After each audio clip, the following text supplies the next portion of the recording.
अंगुल आज एक इंडस्ट्रियल कस्बा बन गया है। यहाँ देश के दूसरे हिस्सों से भी मजदूर काम की तलाश में आते हैं। माँ बाप अपने बच्चों को अक्सर घर पर छोड़कर काम पर चले जाते थे। परिजनों की गैर मौजूदगी में ये बच्चे कई बार बुरी आदतों का शिकार हो जाते हैं। ये नवीन जिंदल की ही सोच थी कि मजदूरों के बच्चों को भी शिक्षा मिले। इसके लिए JSPL ने आरंभ नाम से एक अनोखा प्रोग्राम शुरू किया है। आरंभ में इन बच्चों को न सिर्फ सुरक्षित माहौल मिल रहा है, बल्कि आहार के साथ साथ उन्हें शिक्षा भी दी जा रही है। लेबर जब काम में चले जाते हैं, उसके बाद उन लोग बहुत ऑकवर्ड सिचुएशन को फेस करते हैं। सबसे पहला बात है जो उन लोग जो बात कर रहे हैं, हमारा बच्चे लोग जो है उन लोग फेस करते हैं जो हैरेसमेंट का, girl child they face harassment. And बच्चे लोग हैं उन्होंने अल्कोहल या दूसरा तरह से नशीली पदार्थ का सेवन में इन्वॉल्व हो जा रहा है। उनको कैरियर चौपट हो रहा है। बाप माँ को मौका नहीं मिला पढ़ने के लिए, तो हम लोग सोचे एक रिस्पॉन्सिबल कॉर्पोरेट होने का कारण उसको क्यों नहीं एक अपॉर्चुनिटी दिया जाए ताकि बच्चे लोग पढ़ के आगे फ्यूचर जनरेशन अच्छा नागरिक बने। बच्चे देश का भविष्य हैं और शिक्षा की ताकत उन्हें किसी भी मुकाम तक पहुंचा सकती है।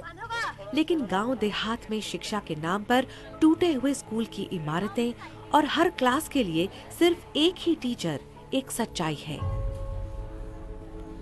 तमाम सरकारी योजनाओं के बावजूद देश के पिछड़े गांवों में देश का भविष्य शिक्षा से कोसों दूर है। स्वास्थ्य के अलावा शिक्षा के क्षेत्र में भी JSPL महत्वपूर्ण काम कर रही है। जो बच्चे पैसों की तंगी के चलते ज्यादा पढ़ नहीं सकते, उन बच्चों को कंपनी स्कॉलरशिप देती है।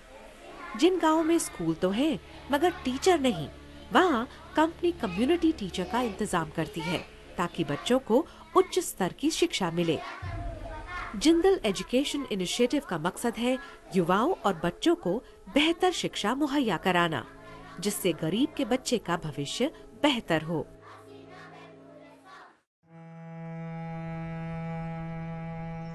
सहारे की जरूरत ऐसे बच्चों को भी है जो बिना किसी गुनाह के ही सजा भुगतते हैं। ये बच्चे हैं कैदियों के, जिन्हें सहारा देने वाले किसी जुर्म में जेल में हैं।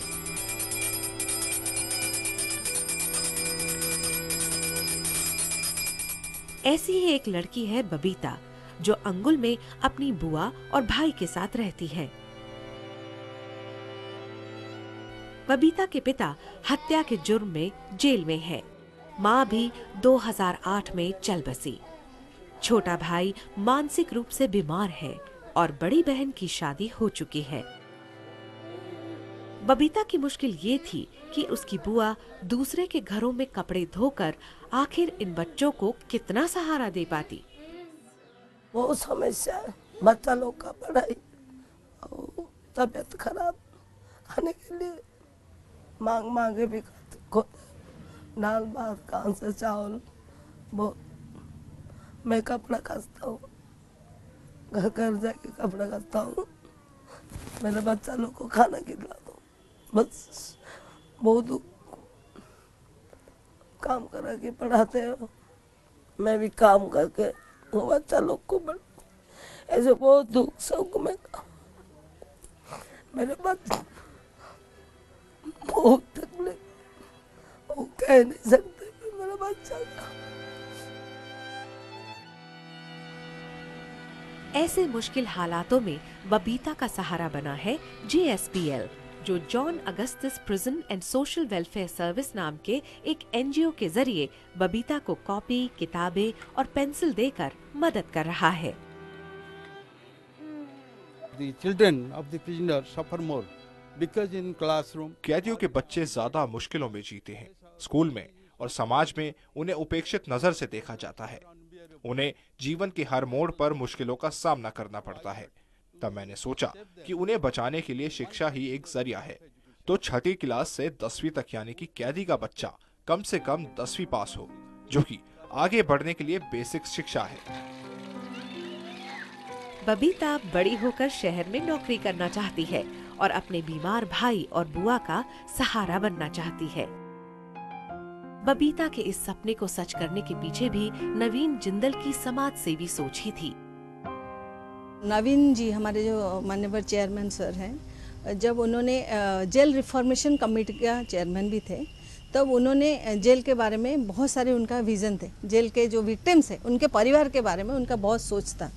तो उन्हीं का बात को हम लोगों ने आगे बढ़ाया। हमारा जो एनजीओ पार्टनर है वो सारे जेल के जो पुअर विक्टिम्स हैं उनके बच्चों का पूरा हिसाब वो लोग ले आते हैं कि कौन से क्लास में हैं, और हम क्या करते हैं उनको जितने भी स्टडी मटेरियल है, बुक्स है, और कोई बच्चों का एडमिशन फ़ी या एग्जामिनेशन फ़ी ये भी हम लोग उनके साथ शामिल करते हैं। जेएसपीएल का मानना है कि अपनी सामुदायिक जिम्मेदारी निभाने के लिए जरूरी है कि समाज को टिकाऊ विकास दिया जाए। नवीन जिंदल कृषि के महत्व को बखूबी समझते हैं। अंगुल का ये इलाका कृषि पर निर्भर है, लेकिन पानी की कमी यहाँ की सबसे बड़ी समस्या थी। जेएसपीएल ने किसानों की इस जरूरत को समझा और सरकारी योजना नाबार्ड की मदद से इस दिशा में काम किया। आज हालात बदल गए हैं।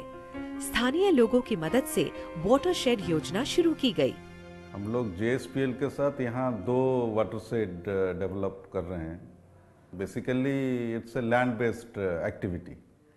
जो लैंड बेस्ड एक्टिविटी उसमें how to conserve water, how to conserve the top soil, इसका ऊपर ज़्यादातर काम करते हैं। तो उड़ीसा में शायद मेरा ख्याल से this is the only corporate with whom we are working.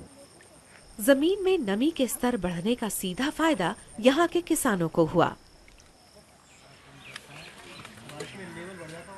JSPL ने एक एक करके चरणबद्ध तरीके से किसानों को खेती और आमदनी बढ़ाने के तरीके के बारे में बताना और सिखाना शुरू किया। सदियों से एक ही तरह से खेती कर रहे किसानों को नई तकनीकें दी गईं। एग्रीकल्चर में हम लोग बहुत सारा डेमो प्लॉट्स किए। वहाँ पे लोगों ने देखा कि ठीक है, ये इनोवेटिव टेक्नोलॉजी करने से ये फ़ायदा हो रहा है। फिर धीरे धीरे उसको हम लोग एक्सपेंड करते गए। तो जो हम लोग एक एक गांव में हम लोग एक एक फार्मर क्लब भी कर दिए हैं, जहाँ पे 10-15 फार्मर मिल करके एक क्लब किए हैं और उनका डेमो प्लॉट करते हैं।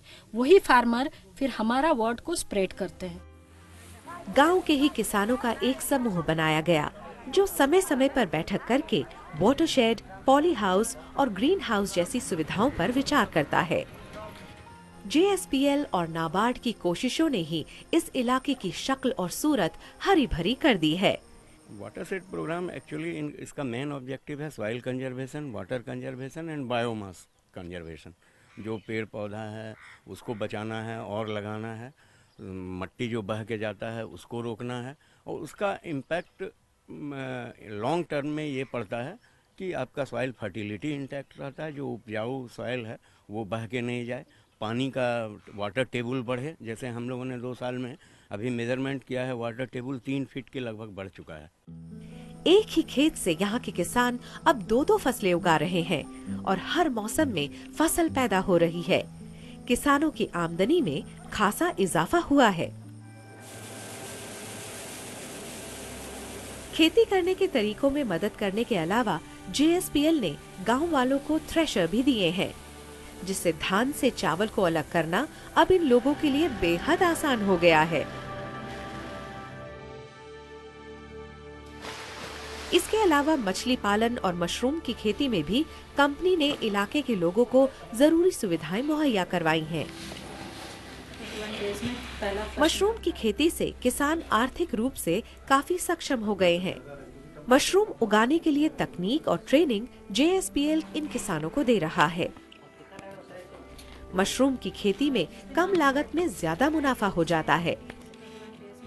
ओडिशा के अलावा जेएसपीएल मशरूम कल्टीवेशन को छत्तीसगढ़ में भी बढ़ावा दे रहा है।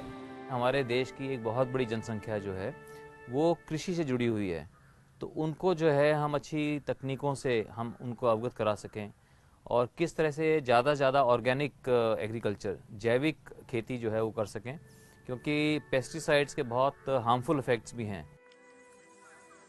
मूलभूत सुविधाएं सबका अधिकार है, लेकिन गांव में रह रहे लोग इन जरूरतों के लिए सरकारी योजनाओं पर ही निर्भर हैं। ग्रामीण इलाकों को बेहतर साधन मिले, इसके लिए जेएसपीएल ने सुरक्षित पीने के पानी की टंकियां बनवाई हैं। इन टंकियों से हजारों घरों में लोगों को पीने का साफ और स्वच्छ पानी मिलता है। इतना ही नहीं, कंपनी ने पक्की सड़कें भी बनवाई हैं।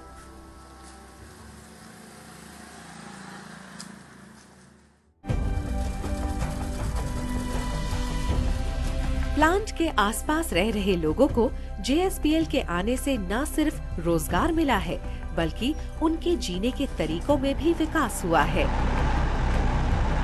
आज जब हर इंसान खुद के लिए जी रहा है, तब नवीन जिंदल जैसे उद्योगपति और JSPL जैसी कंपनियां एक मिसाल हैं।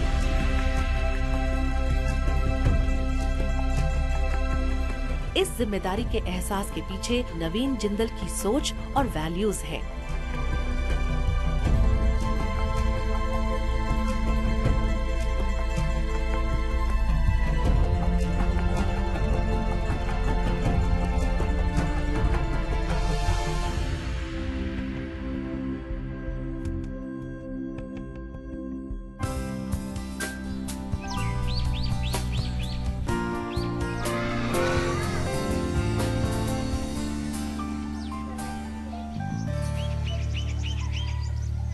राष्ट्र के प्रति समर्पित Jindal steel and power limited.